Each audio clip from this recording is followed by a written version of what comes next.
যেহেতু আমাৰ আজি ডিব্ৰুগড় জিলাত SIPRDৰ আমাৰ আজি এটা প্ৰশিক্ষণ কেন্দ্ৰ আৰু লগতে অতিথিশালা আমি আজি উদ্বোধন কৰিছোঁ আৰু আমি নথৈ আনন্দিত এয়াই যে আজি আমি প্ৰায় এবছৰ আগতে এইটো কাম কাজ আমি আৰম্ভ কৰিছিলোঁ আৰু এবছৰৰ ভিতৰতে এইটো কাম আজি সম্পূৰ্ণ হৈছেগৈ।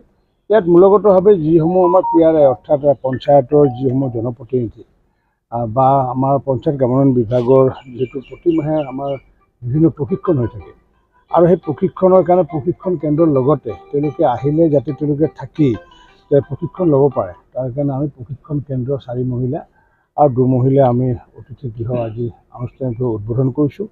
মই ভাবোঁ যে পূৰ্বতে এনেকুৱা আছিলে ইয়াৰ পৰা প্ৰশিক্ষণ ল'বলৈ গুৱাহাটী যাব লাগিছিলে, গতিকে এতিয়া আমি গুৱাহাটী যোৱাৰ কোনো প্ৰয়োজন নাই। ডিব্ৰুগড় জিলাই হওক বা তিনিচুকীয়া জিলাৰ বা দাঁতিকাষৰীয়া জিলাসমূহৰ পৰা আমি ইয়াতে ট্ৰেইনিং দিব পাৰিম আৰু প্ৰতিদিনে আমি তেনেকুৱাকৈ প্ৰায় 100 গৰাকী আমাৰ ব্যক্তিক প্ৰশিক্ষণ দিয়াৰ হেতু সুবিধা আছে, থকা মেলা খোৱাৰো সুবিধা থাকিব।